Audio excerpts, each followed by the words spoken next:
Student, welcome to Success Sign.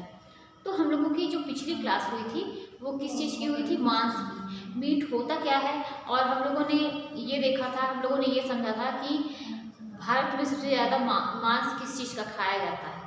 तो अब हम लोगों ने काफ़ी चीज़ें समझी थी। उसमें हम लोगों ने क्या समझा था कि ये इसमें प्रोटीन की मात्रा जो होती है वो बहुत अच्छी खासी होती है। इसकी बायोलॉजिकल वैल्यू भी जो होती है वो भी अच्छी हो, इसकी बायोलॉजिकल वैल्यू, इसमें जैव उपलब्धता क्या होती है कि अधिक होती है। और हमने क्या समझा था कि इसकी 3 परत होती है ना। इसमें क्या होता है कि ये जो होता है कि इसमें सार्कोलेमा जो होता है वो क्या होता है, इसकी सतह होती है। क्या होती है? सार्कोलेमा। क्या होता है ये सार्कोलेमा? हम लोगों ने क्या समझा था, सार्कोलेमा होता क्या है। तो सार्कोलेमा के बारे में हम लोगों ने समझा था कि इसमें 3 परत होती है। कितनी परत होती है? 3 परत। और जिसमें सबसे ऊपरी परत यानी सबसे बाहरी परत यानी ऊपरी परत को क्या बोलते हैं? क्या बोलते हैं ये? इसे कोलेजन फाइब्रिल बोलते हैं। क्या बोलते हैं? Collagen fibril. इसे कोलेजन फाइब्रिल बोलते हैं। उसके बाद जो होती है ये मध्य परत होती है, और मध्य परत को क्या बोलते हैं? एमोर्फस। एमोर्फस ना।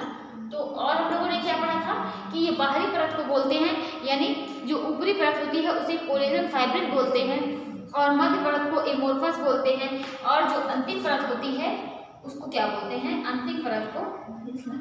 उसे क्या बोलते हैं? आंतरिक परत को इसको बोलते हैं। उसे क्या बोलेंगे? उसे बोलते हैं प्लाज्मा मेम्ब्रेन।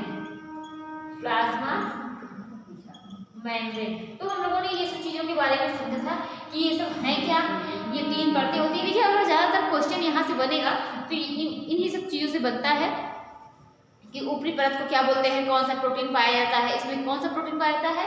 इसमें क्या होता है कि इसमें 2 प्रकार के प्रोटीन होते हैं। एक मायोसिन हम लोगों ने पढ़ा था, मायोसिन, और दूसरा हम लोगों ने क्या पढ़ा था? मायोजिन। क्या? मायोजिन ना। तो हम लोगों ने 2 चीजें पढ़ी थी, एक मायोसिन, दूसरा मायोजिन। अब ये मायोसिन मायोजिन जो हम लोगों ने पढ़ा था, फिर हम लोगों ने क्या पढ़ा था? संयोजी ऊतकों में जो प्रोटीन होते हैं, जो संयोजी ऊतक में प्रोटीन होते हैं उसके बारे में हम लोगों ने क्या देखा था कि संयोजी ऊतक में प्रोटीन जो होते हैं वो इसमें एक सफेद ऊतक होता है और एक पीला ऊतक होता है। कौन कौन से? सफेद ऊतक और कौन सा? पीला ऊतक। सफेद ऊतक में किसमें? इसमें कोलेजन पाया जाता है। सफेद ऊतक में क्या? संयोजी ऊतक ना। इसमें क्या होते हैं? इसके 2 पार्ट होते हैं, एक सफेद ऊतक, सफेद संयोजी ऊतक में प्रोटीन। क्या हमने समझा था कि एक सफेद ऊतक होता है और दूसरा पीला ऊतक। और जो सफेद ऊतक होता है इसमें क्या पाया जाता है? इसमें कोलेजन पाया जाता है। इसमें इलास्टिन पाया जाता है। इस तरीके से ये सब चीजों के बारे में पिछली क्लास में हम लोगों ने पढ़ा था। और हम लोगों ने क्या देखा था कि मुर्गी के बारे में पढ़ा था। मुर्गी के मांस का पूरा वर्गीकरण किया था कि अगर मुर्गी है वो 3 से 5 माह का है तो किसे रोस्टर बोलेंगे, किसे क्या बोलेंगे? ब्रायलर बोलेंगे, किसे स्टैक बोलेंगे, किसे कॉक बोलेंगे। तो ये सब चीजें हम लोगों ने पढ़ी थी। आज हम लोग क्या पढ़ेंगे? आज हम लोग पढ़ेंगे कुछ उसके टर्म, क्या कि कुछ टर्म्स पढ़ेंगे जिसमें क्या होती है? मार्बलिंग। ये क्या होता है?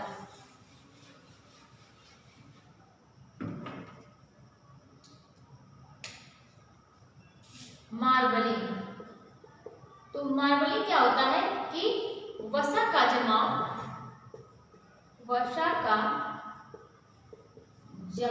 मांस तत्वों के रूप में जमने लगता है। वसा का जमाव मांस तंतुओं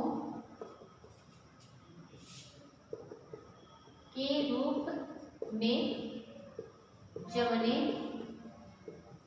लगती है। अगर वसा का जमाव किसके रूप में जमने लगे? मांस तंतु के रूप में जमने लगे, मतलब जो फैट होती है उसका जमाव किसके रूप में हो? मांस तंतु के रूप में हो, तो उसे क्या बोलेंगे? मार्बलिंग बोलते हैं। तो उसे क्या कहते हैं? मार्बलिंग कहते हैं। मार्बलिंग कहते हैं।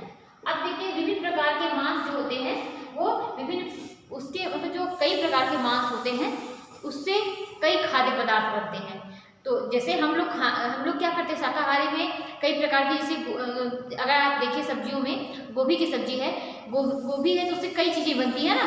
उसी प्रकार से वो लोग क्या करते हैं, या तो हम लोग देखिए राइस से, क्या सिर्फ राइस से हम लोग सिर्फ चावल ही बनाते हैं?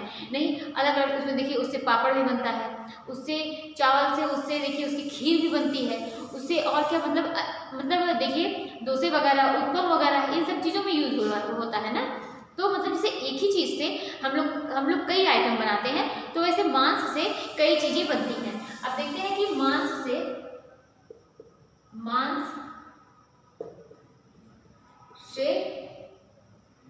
विभिन्न प्रकार के खाद्य पदार्थ बनते हैं, विभिन्न प्रकार के खाद्य पदार्थ बनते हैं। अब ये कौन कौन से खाद्य पदार्थ होते हैं, इसमें देखेंगे पहले क्या होता है कि बेकन। क्या होता है पहला? बेकन। अब ये बेकन क्या होता है, इसको देखते हैं कि बेकन जो होता है ये सूअर के मांस से बनता है। किससे? सूअर के मांस से। सूअर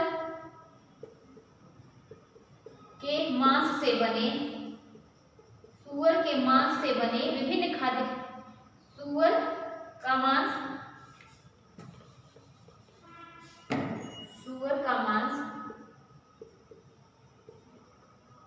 जिसे धुएं या नमक से उपचारित करके पतले टुकड़ों में बनाया जाता है। किससे? धुएं या नमक से उपचारित करके पतले टुकड़ों में बनाया जाता है,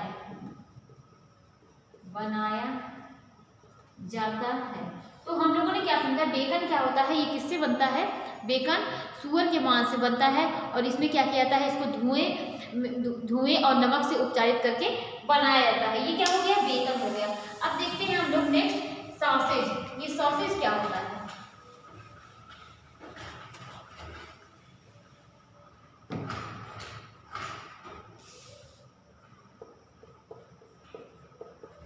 सॉसेज के बारे में देखते हैं।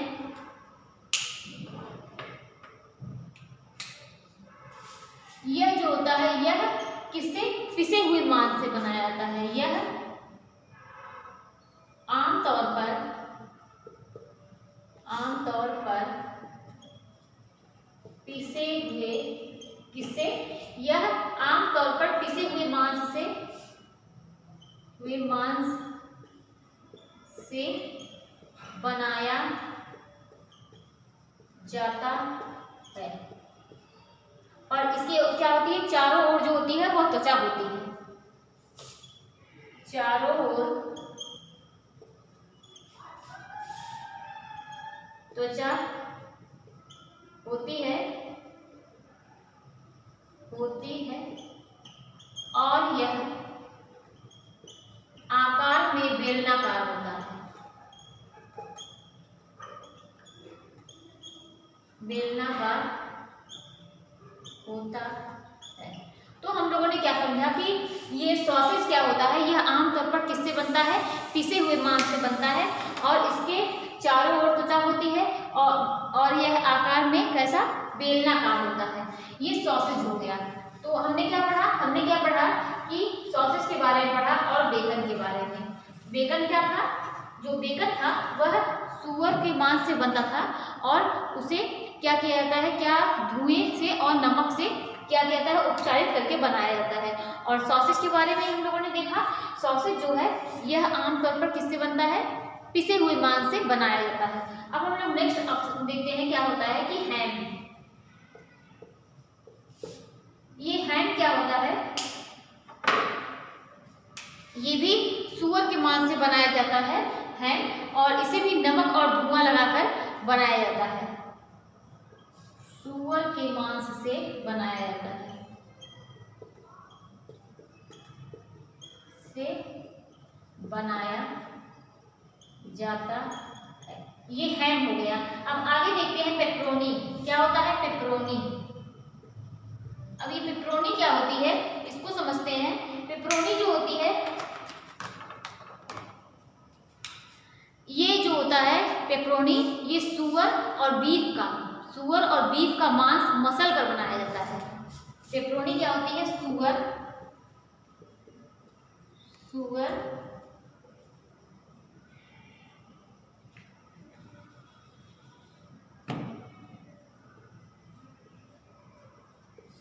और बीफ का मांस मसल कर, सुअर और बीफ का मांस मसल कर बनाई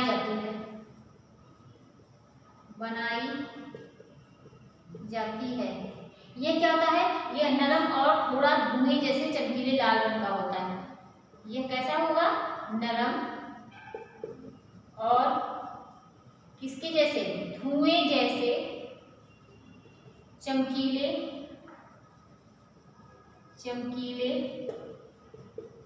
लाल रंग का होता है। तो हमने क्या देखा कि हैम जो है यह सुअर के मांस से बनाया जाता है। पेपरोनी जो हमने देखा यह सुअर और बीफ के मांस से, दोनों को क्या करेंगे? मसल कर बनाते हैं। अब देखते हैं क्या होता है सलामी। ये सब क्या है? ये डिश है, किससे बनती है?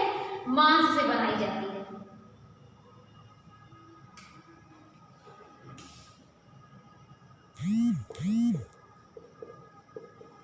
अब ये सलामी क्या होती है? ये भी क्या होता है? ये भी विभिन्न पशुओं के मांस को किण्वित करके बनाई जाती है। सलामी क्या होती है? विभिन्न पशुओं के मांस को किण्वित करके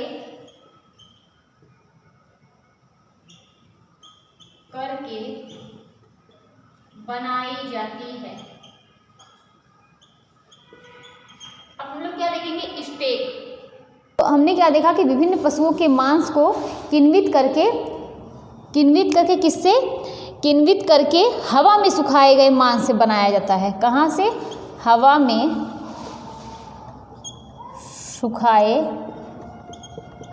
गए मांस, यही लिख दे रहे हैं कि मांस से बनाई जाती है, मांस से बनाई जाती है। अब हम लोग क्या पढ़ते हैं और देखते हैं ये स्टेक क्या होता है। स्टेक यह मांस का एक टुकड़ा होता है जिसे लंबवत रूप में काटा जाता है। तो यानी मांस को लंबवत रूप में काटा जाता है, मांस को लंबवत रूप में काटा जाता है। अब हम लोग क्या देखते हैं? पसलियाँ। ये पसलियाँ क्या होता है कि ये सूअर, गाय, भेड़, हिरन, ऐसे कई जानवर हैं का मांस का टुकड़ा होता है, मांस का टुकड़ा होता है। तो ये हम लोगों ने किसके बारे में पढ़ा? मांस के, और मांस से किस प्रकार की विभिन्न प्रकार के खाद्य पदार्थ बनाए जाते हैं उसके बारे में देखा। अब हम लोग क्या पढ़ेंगे? मछली के बारे में।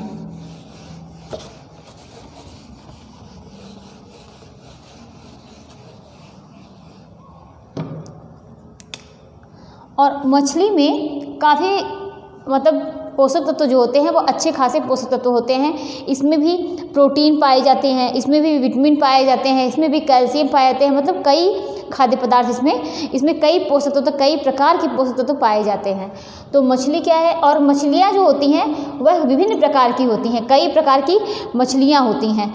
तो क्या होता है कि मछली हम लोग देखते हैं, इसके सेवन से क्या होता है, हम लोगों को क्या क्या मिलता है? प्रोटीन, और क्या कि कैल्शियम और विटामिन ए, और क्या? और आयोडीन, कई पौष्टिक तत्व पाए जाते हैं, कई पौष्टिक तत्व पाए जाते हैं। तो हम लोगों ने क्या देखा, protein, calcium, vitamin A, iodine और कई पौष्टिक तत्व पाए जाते हैं किसमें, मछली में। तो खाने वाली मछलियों को कितने भागों में बांटा गया है, खाने वाली मछलियों को 2 वर्ग में बांटा गया है। खाने वाली मछलियों को 2 वर्ग में बांटा गया है। अब कौन कौन सी मछलियां हैं 2 वर्ग में बांटी गई हैं, तो आगे देखते हैं कि इसमें ऐसी मछलियां जिसमें क्या है कि जिसमें कशेरुकी पाई जाती है, जिसमें कशेरुक दंड पाई जाता है, वो क्या, ऐसी मछलियां जिसमें कशेरुकी दंड होती है, इनकी त्वचा जो होती है वह सुरक्षात्मक चमड़ी से घिरी हुई होती है। इनकी त्वचा सुरक्षात्मक चमड़ी से ढकी हुई होती है और इसमें क्या होता है, बहुत ज़्यादा मात्रा में म्यूकस रहता है। इसमें बहुत ज़्यादा मात्रा में म्यूकस, ये क्या होती है कि बहुत ज़्यादा मात्रा में म्यूकस से ढकी रहती है, म्यूकस से ढकी रहती है। और ऐसी मछलियों को क्या बोलते हैं, फिनफिश। ऐसी मछलियों को फिनफिश मछली कहलाती है, मछली कहलाती। यानी हमने क्या समझा कि फिनफिश मछली क्या होती हैं, जिसमें कशेरुकी दंड पाया जाता है, वो मछली क्या होती है, फिनफिश मछली कहलाती है। क्या हम लोगों ने समझा, जो खाने वाली मछलियाँ होती हैं इनको 2 वर्गों में बांटा गया है, लेकिन जिसमें कशेरुकी दंड पाया जाता है वह मछली कैसी मछली कहलाती है, फिनफिश मछली कहलाती है। अब आगे देखते हैं, ये एक हो गया। अब दूसरा देखते हैं कि ऐसी मछलियाँ जिसमें कशेरुकी दंड नहीं होती हैं, ऐसी मछलियाँ जिसमें कशेरुकी दंड नहीं होती है, मतलब ऐसी मछलियाँ जिसमें कशेरुकी दंड नहीं होती हैं, परंतु ये एक प्रकार के कवच से ढकी रहती हैं।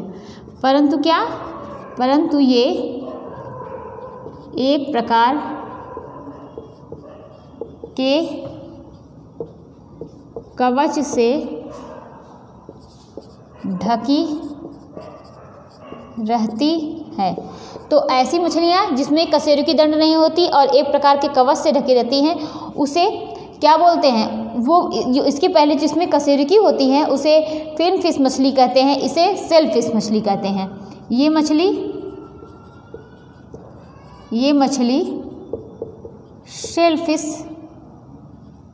कहलाती है। क्या कहलाती है, शेलफिश।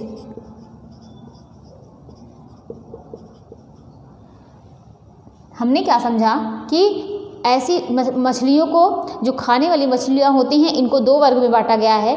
एक क्या होती हैं कि एक फिनफिश मछली होती है जिसमें कशेरुकी दंड पाया जाता है, जिसमें क्या होता है कि म्यूकस भरा होता है, वो त्वचा से ढकी रहती हैं। ऐसी मछलियों को क्या बोलते हैं, फिनफिश मछली बोलते हैं।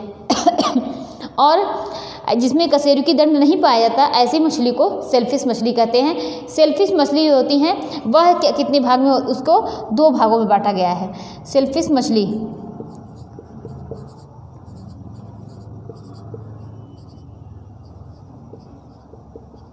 शेलफिश, इसमें क्या होता है, एक मोलास्क होता है, क्या, मोलास्क, और दूसरा क्या होता है, क्रस्टसीन। पहला क्या है मोलास्क, दूसरा क्या है क्रस्टसीन। तो ये दो मछलियाँ हो गई। तो हमने क्या समझा, सेलफिश मछली को, फिनफिश मछली को। और फिनफिश मछली जो सेलफिश मछली है ये दो प्रकार की हैं, एक मोलास्क, दूसरा क्रस्टसीन। अब क्या देखते हैं कि वसा किसमें कौन सी मछली में वसा की मात्रा ज़्यादा होती है। तो वसा की मात्रा के आधार पर मछलियों को 3 वर्गों में बांटा गया है। वसा की मात्रा के आधार पर मछलियों को कितने वर्गों में, 3 वर्गों में बांटा गया है।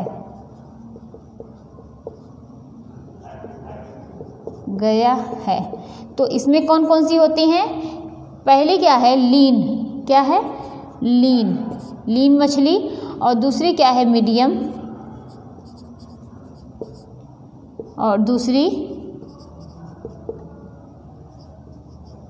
और तीसरी मछली है फैटी फिश। ये 3 मछलियाँ हो गई किसके आधार पर, वसा की मात्रा के आधार पर। वसा की मात्रा के आधार पर मछलियों को 3 वर्गों में बांटा गया है, लीन, मीडियम, फैटी फिश। तो ये 3 प्रकार की मछलियाँ हो गई। अब इसमें एक एक करके इसको समझते हैं कि इसमें ऐसी मछलियाँ आती हैं कि इसमें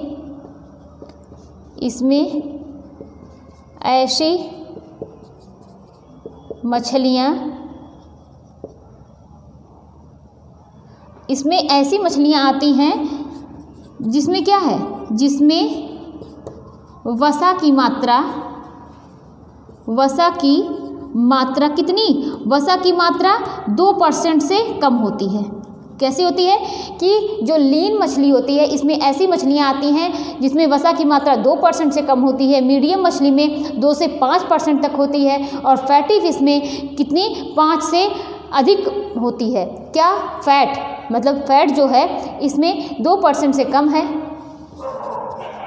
तो लीन मछली में इसमें ऐसी मछलियाँ आती हैं जिसमें वसा की मात्रा 2% से कम होती है। अब मीडियम मछली में लिखते हैं, इसमें ऐसी मछलियाँ आती हैं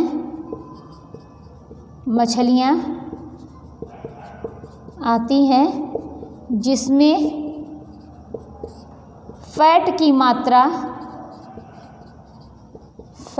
मात्रा 2 से 5% तक होती हैं।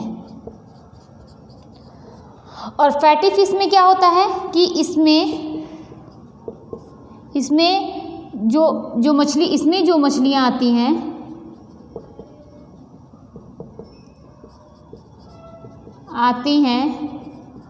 उसमें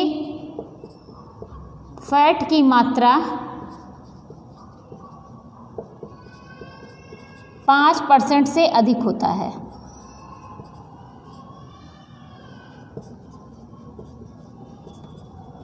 तो हमने क्या समझा कि वसा की मात्रा के आधार पर पहले हम लोगों ने देखी 2 मछलियाँ पढ़ी, कौन कौन सी, एक फिन फिश मछली थी, दूसरी सेल फिश मछली थी। तो जो फिन फिश मछली थी, ऐसी मछली जिसमें कशेरुकी दंड पाया जाता है वो फिन फिश मछली हो गई, और जिसमें कशेरुकी दंड नहीं पाया जाता वो सेल फिश मछली हो गई। उसके बाद हम लोगों ने 2 मछली को और पढ़ा था, उसमें क्या था, जो टाइप ऑफ सेलफिश मछली उसमें थी, एक मोलास्क था, दूसरा क्या था, क्रस्टसीन था। तो 2 मछलियाँ हो गई। उसके बाद अब वसा की मात्रा के आधार पर मछलियों को 3 वर्गों में बांटा गया है।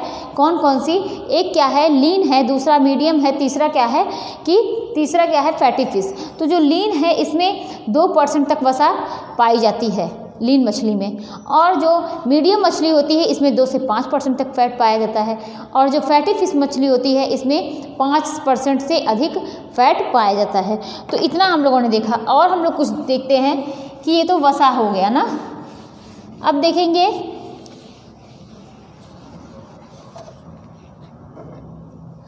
और भी फैट वाली मछलियाँ और भी होती हैं, तो कौन कौन सी होती हैं,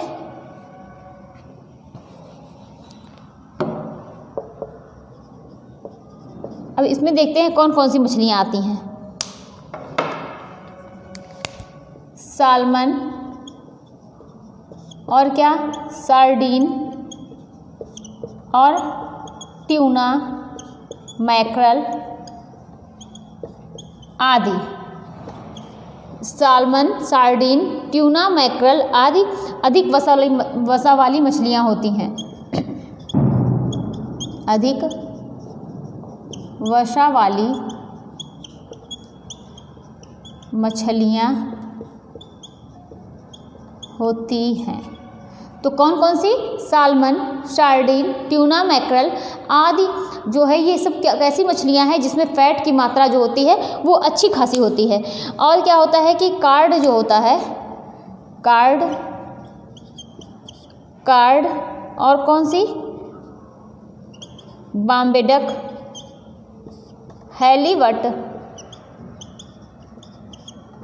पर्च एवं सेल में, किसमें, एवं सेल फिश में, सेल में कितनी फैट होती है, में 2 से 4% तक की वसा होती है। वसा होती है। और यही जो सेलफिश है, तो ये सेलफिश में क्या होता है कि इसमें कशेरुकी दंड नहीं पाया जाता है। तो ये इतनी प्रकार की मछलियाँ हो गई। अब हम लोग मछलियों के क्या पढ़ेंगे, पौष्टिक मूल्य के बारे में। उनमें पौष्टिकता क्या क्या होती है, कौन कौन से पौष्टिक तत्व होते हैं। तो मछलियों के पौष्टिक तत्व के बारे में, पौष्टिक तत्व कौन कौन से होते हैं।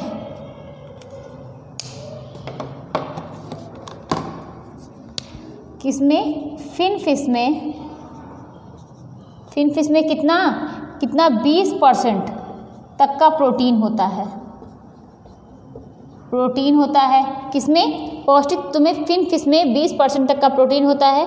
और ये मछली में पाया जाने वाला प्रोटीन है। कौन, और क्या होता है कि पानी में कुछ मतलब मछली में कुछ प्रोटीन ऐसे पाए जाते हैं जो पानी में घुलनशील होते हैं, और कुछ प्रोटीन ऐसे पाए जाते हैं जो पानी में अघुलनशील होते हैं। तो उसके बारे में देखते हैं कि पानी में आसानी से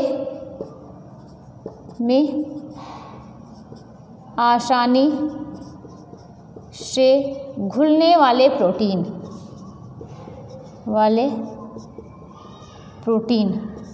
अब पानी में जो आसानी से घुलने वाले प्रोटीन होते हैं, इसमें कौन सा है, मायोसिन। क्या है, मायोसिन।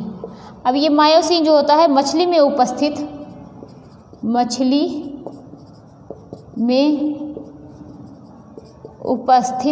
कुल प्रोटीन का 20 से 25% कितना होता है, मायोसिन ही होता है। मायोसिन ही होता है। तो हमने क्या समझा कि पौष्टिक तत्वों में 20% तक प्रोटीन मतलब ये होता है फिन फिश में, लेकिन पानी में कुछ जो है मछलियों में पानी में घुलने वाले प्रोटीन पाए जाते हैं, और कुछ ऐसे तत्व होते हैं जो पानी में, कुछ प्रोटीन जो पानी में नहीं घुलते हैं। जो पानी में घुलते हैं उसको बोलते हैं मायोसिन, और वही मायोसिन जो है कितना होता है, 20 से 25% तक। अब पानी में न घुलने वाले, पानी में न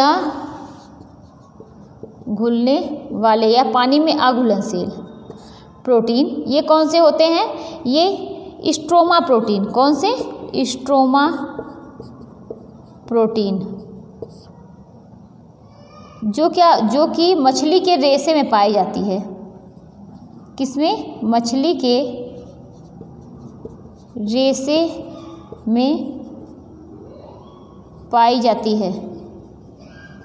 और इसकी मात्रा जो होती है इसकी मात्रा बहुत कम होती है। इसकी मात्रा बहुत कम होती है। अब कुछ वर्णक होते हैं, वो क्या होते हैं कि जो कलर देने के लिए होते हैं ना, तो कुछ वर्णक युक्त प्रोटीन होते हैं, उसको देखते हैं।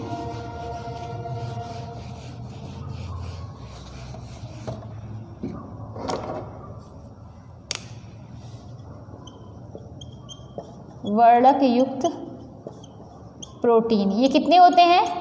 ये 3 होते हैं। कौन कौन से? हीमोग्लोबिन, पहला हीमोग्लोबिन, और दूसरा मायोग्लोबिन,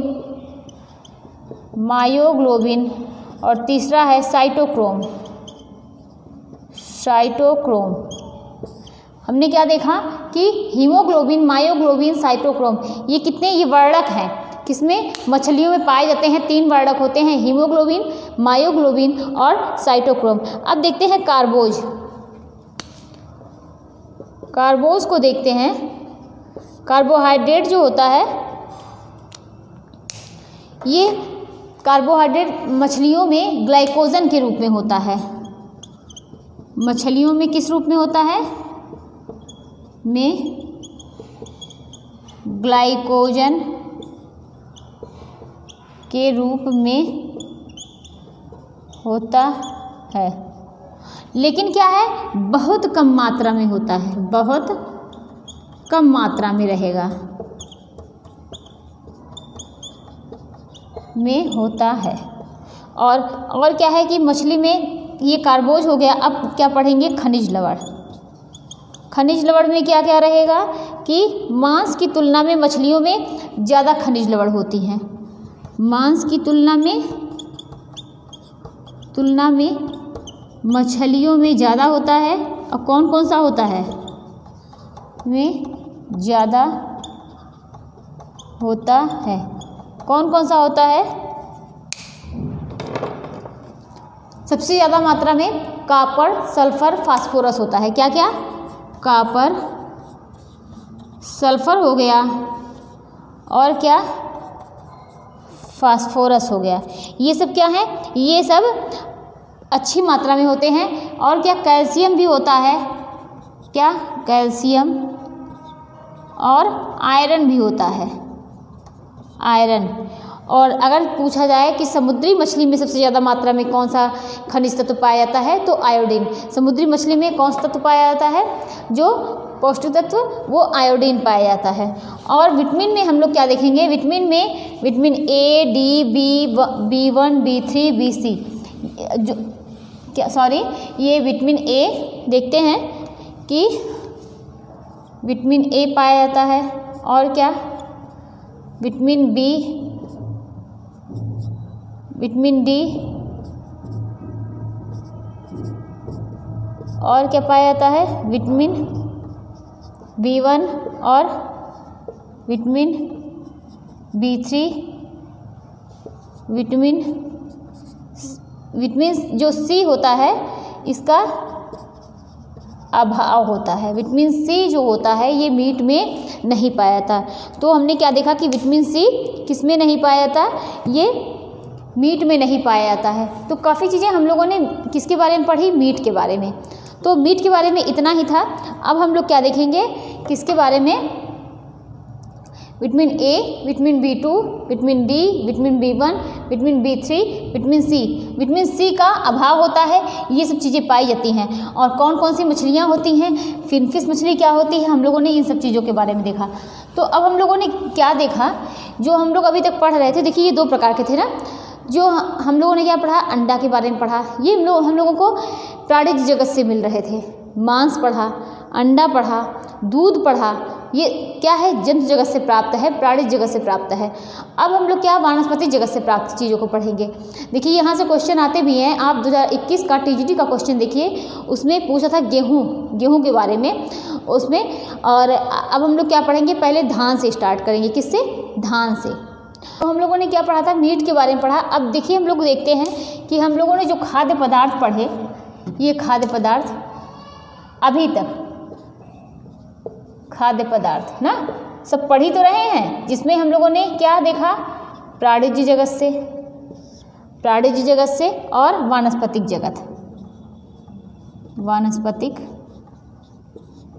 जगत से प्राप्त। तो हम लोगों ने ये दो चीज़ें हैं, इसके 2 भाग हैं, एक प्राणिज, दूसरा वानस्पतिक। तो जो प्राणिज में हम लोगों ने क्या क्या पढ़ा? पशु पक्षियों को पढ़ा, उसका मांस, और किसका?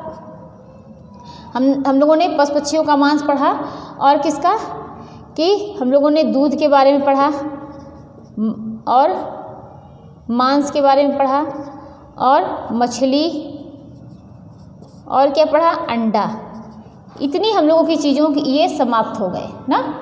अब हम लोग स्टार्ट करेंगे वानस्पतिक जगत की चीज़ों को, जिसमें मक्का है, सरसों है, गेहूँ हम लोगों को प्राप्त होता है, हम लोगों को धान प्राप्त होता है, काफ़ी चीज़ें इसमें है ना।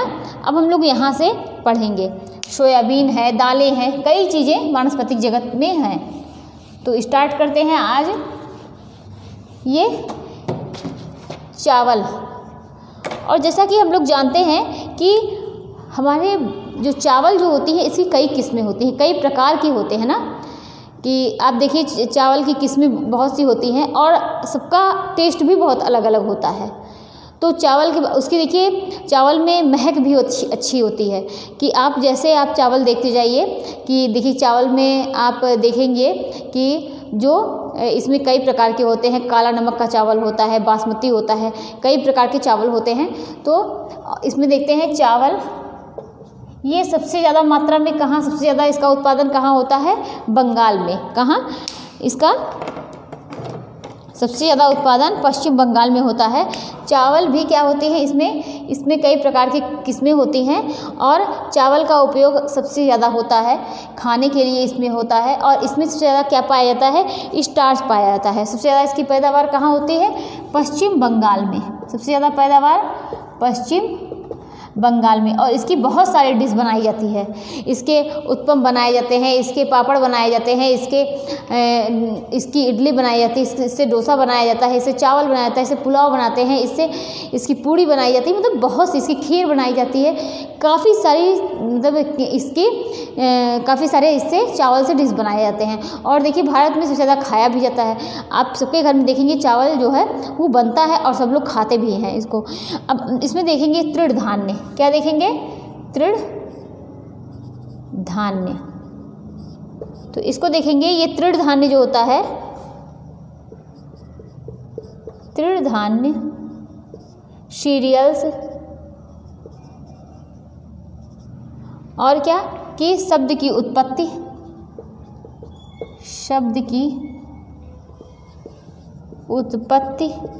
यूनानी भाषा की सीरीज, किससे, तृण धान्य सीरियल शब्द की उत्पत्ति यूनानी भाषा की सीरीज कौन सी, कि शब्द से हुई है। किससे हुई है, शब्द से हुई है। और क्या है कि पहले के समय में, अब ये पहले के समय में क्या करते थे कि जो ये सीरीज है इसको सब लोग क्या मानते थे, देवी मानते थे। पहले के समय में सीरीज को देवी मानते थे। उनका मानना क्या था, उनका मानना था कि यह देवी ही उनके खाद्यान्न और फसल की, यह देवी ही उनके खाद्यान्न और फसल की संरक्षिका होती थी। तो उनका मानना था कि जो ये सीरीज है ये क्या है, ये एक देवी है, और ये हमारे जो खाद्यान्न की फसल की, यानी फसल की ये क्या है कि संरक्षिका होती हैं। तो ये देवी मानते थे। पहले देखिए जो अनाज बोने के पहले कहीं कहीं पर ये होता है, हो सकता है ज़्यादा जो मतलब आप लोगों में से बहुत से घरों में खेती अगर होती है घरों में, तो वहाँ पर देखते होंगे कि अनाज बोने के पहले वहाँ पर वहाँ पर क्या होती है, उसकी पूजा की जाती है। और कभी कभी देखिए तो ये, अब आप लोगों के यहाँ होता है या नहीं, लेकिन मेरे यहाँ तो होता है, ये जो गेहूँ की फसल जब शुरू में उगती है, जब होती है तो उसकी पूजा होती है ना, जो जौ हो गया, गेहूँ हो गया, इन सबको क्या होता है कि उस दिन मतलब कुछ अलग डिश बनती है, खीर वगैरह बनता है, और उसकी जो होती है कि उसको रख कर जब उसमें मतलब उसको बोया जाता है, जब थोड़ा बहुत उसका निकल आता है तो उसको ला के घर में उसकी मतलब जहाँ रसोई घर में जहाँ खाना बनता है वहाँ पर उसके रख के उसकी पूजा की जाती है। तो इस तरीके से क्या है, ये एक देवी ही है। क्यों अगर मतलब कहीं कहीं पर मानना है ऐसा, अगर अनाज ही ना रहे और सिर्फ मतलब कोई खेती ना करे, अगर किसान ना रहें और कोई खेती ना करे, धान ना हो, गेहूँ ना हो, सरसों, कोई अनाज ना हो, सिर्फ सबको पैसे कमाने की चाह हो, कोई करने वाला ना हो, सब पैसा कमाए, तो सब लोग खाएंगे क्या? पैसा कोई खा के रहेगा? किसी का पेट भरेगा? नहीं। तो ये क्या है, सबसे अगर देखा जाए तो अन्न जो है, जो अन्न हम लोग खाते हैं, सबसे पहले तो उसी की पूजा होनी चाहिए ना, और सबसे पहले, और होती भी है, सबसे पहले क्या है, वही हम लोगों का पेट भरता है, उसी से वही हम लोग खा के जीते हैं, वही हम लोग खाते हैं। तो क्या है इसकी, ये वहाँ के लोग क्या मानते हैं, ये तृणधान्य सीरियल शब्द से उत्पत्ति यूनानी भाषा की सीरीज शब्द से हुई है। पहले के समय में सीरीज को देवी मानते थे, यह मानना था कि यह देवी ही उनके खाद्यान्न और फसल की क्या है, संरक्षिका होती हैं। तो अब आगे देखते हैं।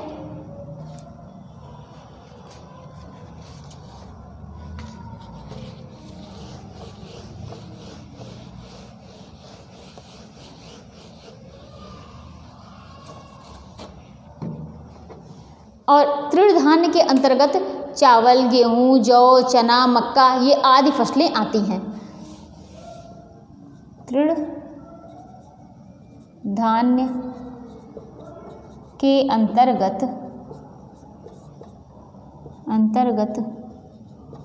चावल, गेहूँ,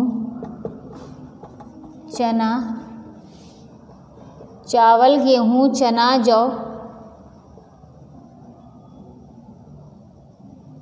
और क्या, जौ, ये ज्वार हो गया, बाजरा हो गया, आदि फसलें आती हैं। और देखते हैं कि अर्थात मतलब वहाँ पर यूनानी लोग किसको देवी मानते थे, सीरीज को देवी मानते थे। तो इतना हम लोगों ने समझा। अब आगे हम लोग देखते हैं चावल के बारे में। चावल के बारे में क्या देखते हैं कि विश्व की आधी आबादी जो है और तथा भारत का 1/4 विश्व। देखिए चावल कैसी फसल है, पहले ये देखते हैं चावल कैसी फसल। चावल जो है ये खरीफ की फसल है ना, और अगर ये भी मतलब ये पूछा जाए कि जो चावल के खेत से वहाँ पर जहाँ जो धान का खेत होता है, धान के खेत से कौन सी गैस निकलती है, तो कौन सी गैस निकलती है, मीथेन गैस निकलती है। कौन सी, मीथेन गैस निकलती है, क्योंकि वहाँ पर भी गीलापन ज़्यादा होता है ना, तो वहाँ से कौन सी गैस निकलती है, मीथेन गैस निकलती है। ये धान के खेत से निकलती है। और चावल की जो है ये कैसी फसल है, ये धान जो है ये खरीफ की फसल है।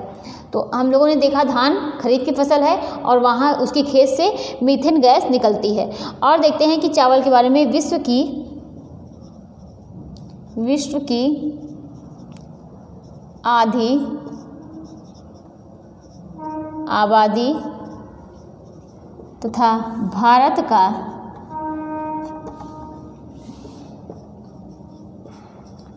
1/4 आबादी, 1/4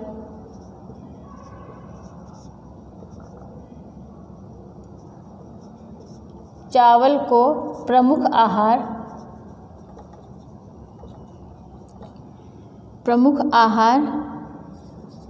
के रूप में प्रयोग करती है।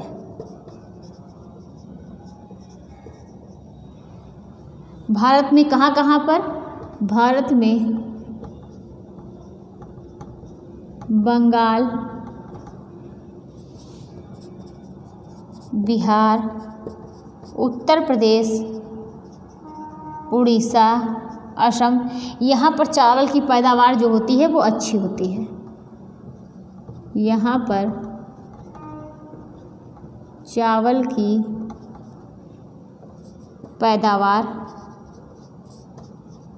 अच्छी होती है। तो हम लोगों ने क्या समझा, विश्व की आधी आबादी तथा भारत का 1/4 आबादी भारत की वो क्या सिर्फ चावल को प्रमुख आहार मानती है। इसमें भारत में बंगाल हो गया, बिहार, उत्तर प्रदेश, उड़ीसा और असम, इन सब में क्या है, यहाँ पर चावल जो है वो अच्छी मात्रा में यहाँ पर इसकी पैदावार होती है। और आगे देखते हैं चावल के प्रकार। अब चावल के प्रकार को देखते हैं।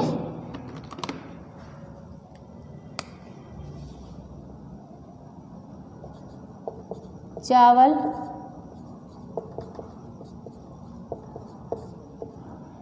ये 3 प्रकार के होते हैं। कौन कौन से? अरवा चावल, और क्या कि अरवा चावल, उष्णा चावल, उष्णा चावल, और इसे क्या बोलते हैं? इसे मशीन का कूटा चावल, मशीन का कूटा चावल। इसे क्या बोलेंगे? इसे पॉलिश्ड चावल भी बोलते हैं या पॉलिश्ड राइस।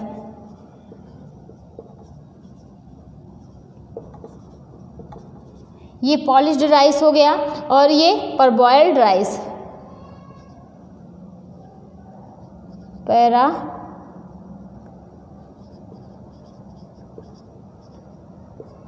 राइस। तो अरवा चावल जो होता है ये क्या होता है? ये अरवा चावल से क्या लाई वगैरह बनता है, और ये हम लोगों के घरों में ये आप देखिए ये खाया जाता है। अरवा चावल, चावल क्या है कि ये इसका उपयोग, इसका पौष्टिक मूल्य अच्छा होता है, इसका पौष्टिक मूल्य अच्छा होता है, अच्छा होता है, और ये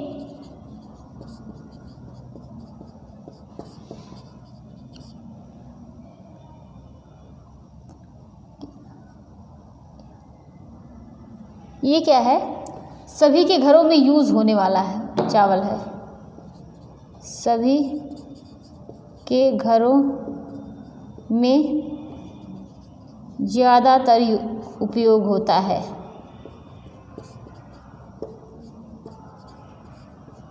और इसका पौष्टिक मूल्य क्या होता है? अच्छा होता है। अब उष्णा चावल, ये उष्णा चावल क्या होता है? ये क्या होता है कि इसे अर्ध उबला चावल कहते हैं, और इसे किस नाम से जानते हैं? इसे अर्ध उबला चावल कहते हैं। और ये किसके लिए? ये शुगर पेशेंट के लिए ये अच्छा होता है। ये चावल शुगर पेशेंट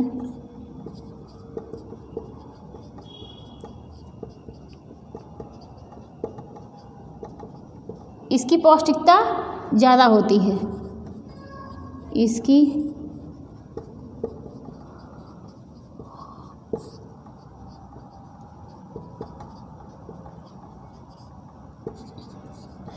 पौष्टिकता ज़्यादा होती है। इसमें क्या करते हैं कि सबसे पहले धान को भिगो दिया जाता है। 2-3 दिन के लिए धान को क्या करते हैं? भिगो देते हैं, और उसके बाद क्या करेंगे कि इसको क्या करते हैं कि जैसे कि आप देखे होंगे इससे फरा वगैरह बनता है, इडली वगैरह बनती है, वैसे ही ये भाप लगाकर इसको एक तरीके से पकाया जाता है। तो ये क्या है कि इसकी पौष्टिकता ज़्यादा होती है। इसमें सबसे पहले भिगो लिया जाता है। इसमें क्या करेंगे? सबसे पहले धान को भिगो लेते हैं,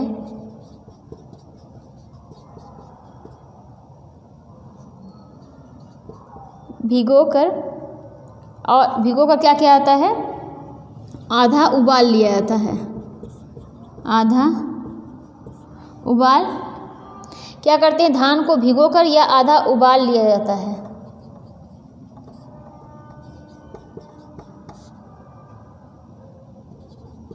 देखिए, या तो इसको आधा उबाल लीजिए पानी में डालकर, और या तो क्या करिए कि इसको ये क्या करते हैं कि या तो आधा उबाल लेते हैं या तो इसको टोकरी में रखकर भाप लगाकर, जैसे नीचे पानी रख देते हैं और ऊपर टोकरी में क्या करेंगे कि चावल रख देंगे या तो किसी ऐसे बर्तन में, और क्या करेंगे भाप के द्वारा इसको पकाएंगे और आधा पकाते हैं अर्ध उबला चावल।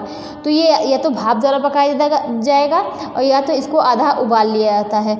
तो ये इस तरीके से ये बनाया जाता है। ये क्या हो गया कि इसको बोलते हैं उष्णा चावल। अब मशीन का कुटा हुआ चावल ये देखते हैं, ये क्या होता है, इसमें B1 B3, इसकी वजह से क्या होगा B1 B3 खत्म हो जाता है, समाप्त हो जाता है क्या क्या B1 B3। और यह चावल वर्तमान समय में अधिक उपयोग किया जा रहा है। यह चावल कहाँ, यह चावल वर्तमान समय में अधिक उपयोग किया जा रहा है।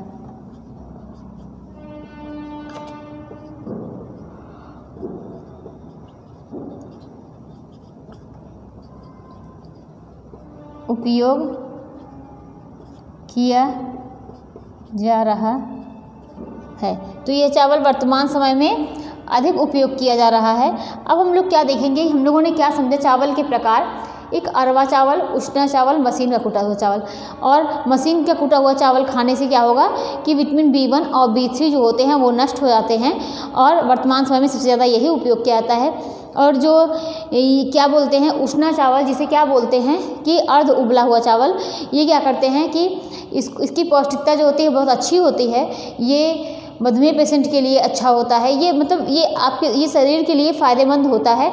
इसमें क्या होता है कि ये चावल जो क्या करेंगे, इसकी पौष्टिकता कैसे ज़्यादा होती है, बची रह जाती है। क्या करते हैं कि इसको या तो आधा उबाल लेंगे और या क्या करेंगे कि इसको भाप के द्वारा पकाते हैं कि नीचे पानी रख देंगे, पानी जब खौलता रहेगा तो जो भाप निकलता है उसके ऊपर चावल ले लेते हैं और वही क्या करते हैं उसके बाद भाप के द्वारा आधा पका लेते हैं, उसके बाद उसको बाहर फैला देते हैं। तो ये क्या हो गया कि उष्णा हुआ चावल हो गया। अब आगे देखते हैं कि जो ये उष्णा हुआ चावल होते हैं इसके फ़ायदे क्या होते हैं। उष्णे हुए चावल के फ़ायदे,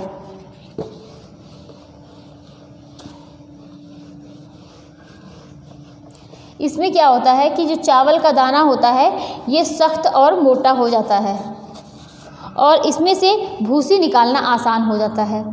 कौन, उष्णा चावल के फायदे,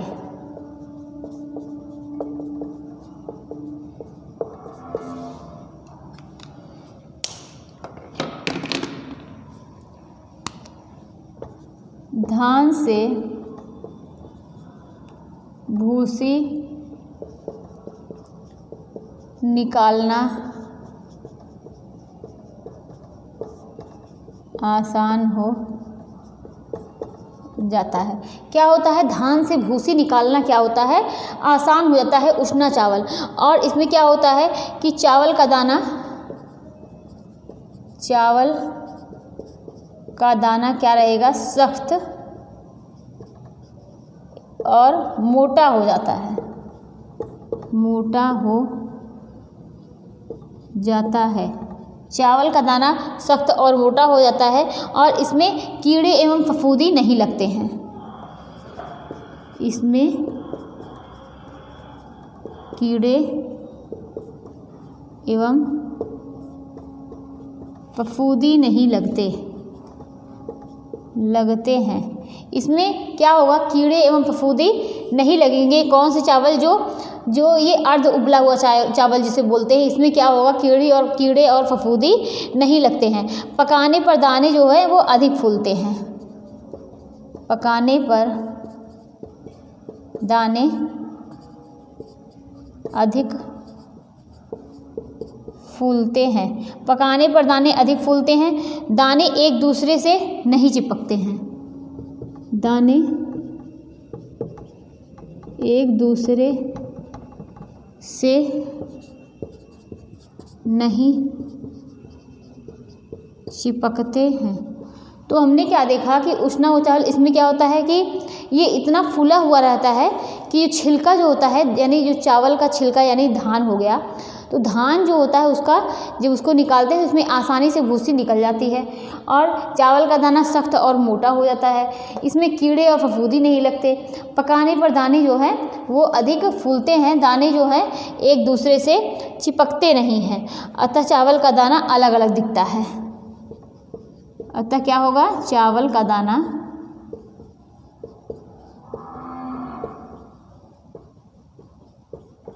अलग अलग दिखता है। ये क्या हो गया, ये उसने हुए चावल के यानी अर्ध उबले हुए चावल के, अर्ध पके हुए चावल के फ़ायदे हो गए। अब हम लोग क्या देखते हैं कि चावल की संरचना, ये देखिए ये इम्पॉर्टेंट है, यहाँ से क्वेश्चन हो सकता है, यहाँ से क्वेश्चन बने। उस बार गेहूं से आया हुआ था और अब इस बार हो सकता है चावल से बन जाए। लेकिन चावल की संरचना, चावल की संरचना, तो चावल की संरचना के बारे में देखते हैं। जो भूसी युक्त बाहरी आवरण होता है उसे बोलते हैं पेरिकार्प। भूसी युक्त बाहरी आवरण को क्या बोलेंगे, पेरिकार्प।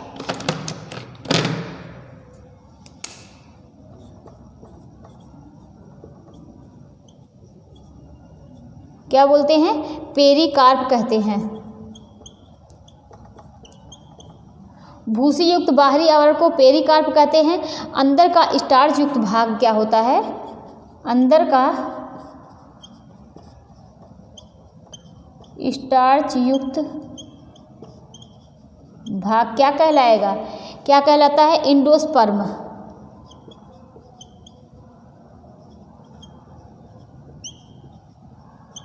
क्या कहलाता है, एंडोस्पर्म। अब ये अंदर का स्टार्च युक्त भाग हो गया। अब भ्रूण अथवा जनन कोशिका, इसको क्या बोलते हैं, भ्रूण अथवा जनन कोशिका को एम्ब्रियो बोलते हैं। क्या बोलेंगे, एम्ब्रियो। तो हमने क्या देखा, भूसी युक्त बाहरी आवरण को पेरिकार्प कहते हैं और अंदर का स्टार्च युक्त भाग जो होता है उसे एंडोस्पर्म बोलते हैं और भ्रूण युक्त यानी जनन कोशिका को क्या बोलेंगे, एम्ब्रियो बोलते हैं। तो ये हो गया कि चावल की संरचना। अब देखते हैं कि चावल का पौष्टिक मूल्य क्या होता है, चावल में कौन कौन से पोषक तत्व पाए जाते हैं। तो ये तो समझ में आता ही होगा कि इसमें कार्बोज जो होता है वह ज़्यादा मात्रा में, यानी जो स्टार्च है वह ज़्यादा पाया जाता है ना। तो सबसे ज़्यादा स्टार्च पाया जाता है 80%। कितना, चावल का पौष्टिक मूल्य सबसे ज़्यादा क्या है कि स्टार्च कितना है, 80%। कितना है स्टार्च, 80% है। प्रोटीन जो है 6 से 7% है। कितना, 6 से 7। प्रोटीन कितना परसेंट है, 6 से 7% है। तो स्टार्च 80%, प्रोटीन 6 से 7% और विटामिन B1 और B3 पाया जाता है। और देखिए जब चावल को बहुत रगड़ के धुला जाता है, चावल को जब पॉलिश किया जाता है तो यही B1 B3 जो होते हैं वो नष्ट हो जाते हैं। कौन कौन से, विटामिन B1 विटामिन B1 और B3 जो होते हैं वो नष्ट हो जाते हैं। तो हमने क्या देखा कि चावल का पौष्टिक मूल्य सबसे ज़्यादा मात्रा में इसमें स्टार्च पाया जाता है 80% और प्रोटीन 6 से 7% और B1 B3 जो होता है वो भी पाया जाता है। B3 जो होता है वो कम पाया जाता है। क्या, B3 कम पाया जाता है ना। और देखते हैं खनिज की मात्रा जो होती है वो भी बहुत कम मात्रा में होती है। क्या, खनिज की मात्रा कम होती है। और चावल में मुख्य प्रोटीन कौन सी होती है, चावल में प्रोटीन कौन सी होती है मुख्य रूप से, ये ग्लूटेलिन होती है। और क्या होता है कि इसमें ग्लोब्यूलिन प्रोलामीन और तथा जो एल्ब्यूमिन होता है ये कितने कम मात्रा में होते हैं, कम मात्रा में उपस्थित होते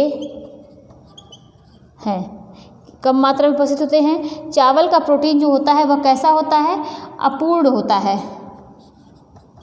चावल का प्रोटीन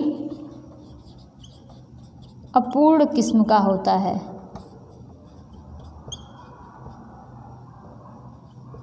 होता है क्योंकि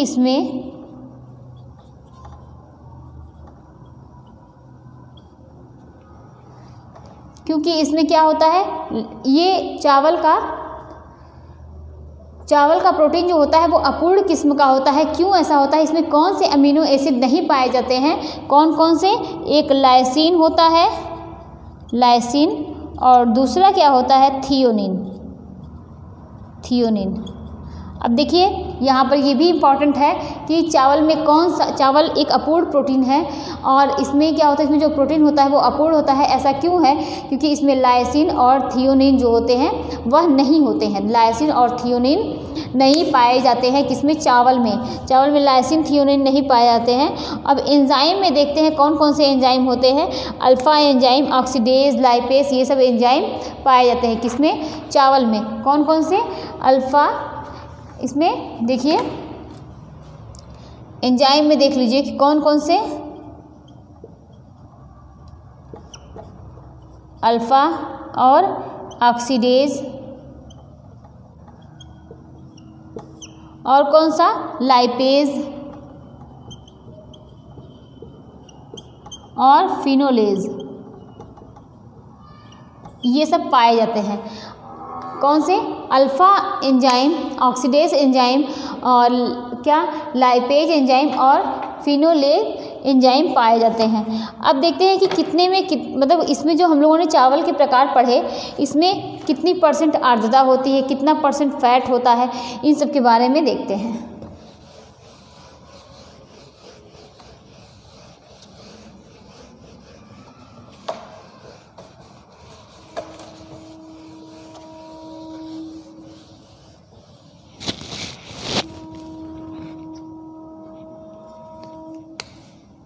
तो यहाँ पर देखिए अरवा लिख देंगे क्योंकि हम लोगों ने 3 पढ़ा है, अरवा, उष्णा, और हमने क्या पढ़ा है कि पॉलिश किया हुआ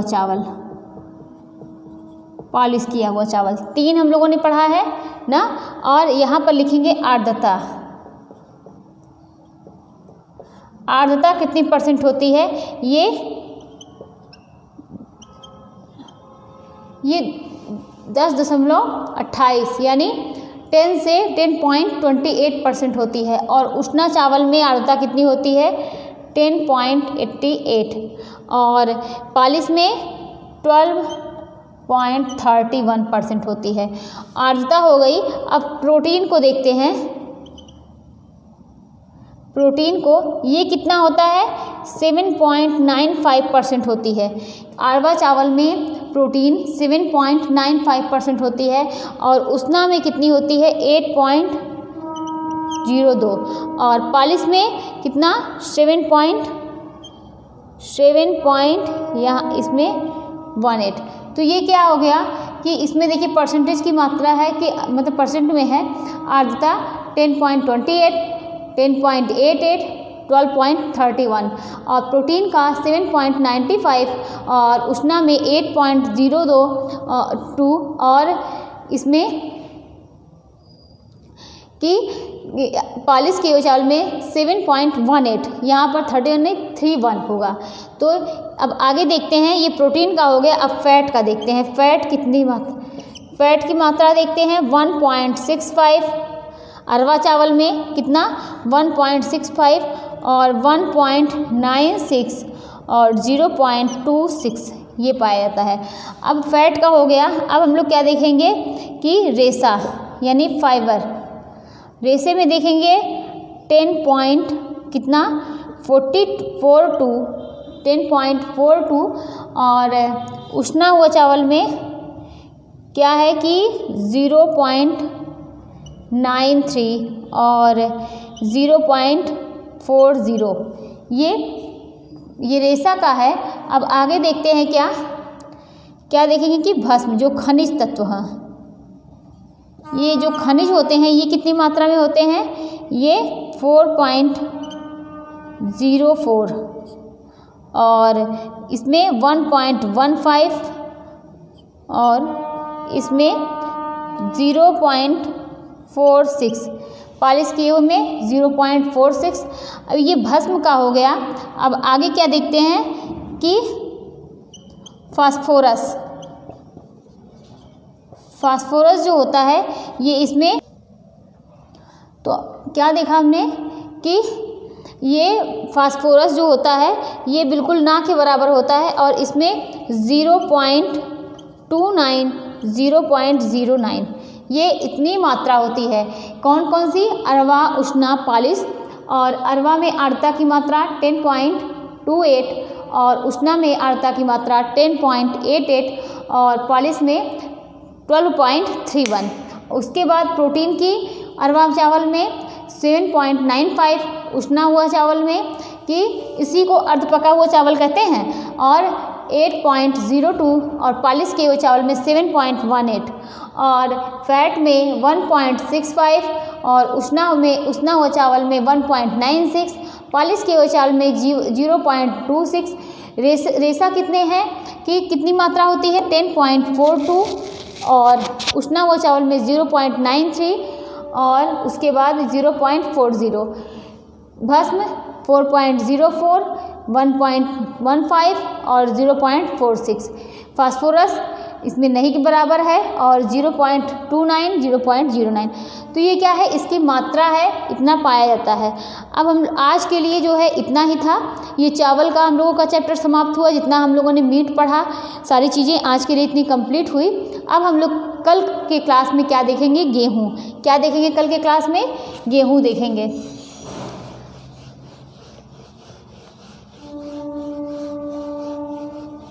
तो आज के लिए इतना ही। कल एक नए टॉपिक के साथ आप लोगों से मुलाकात होगी।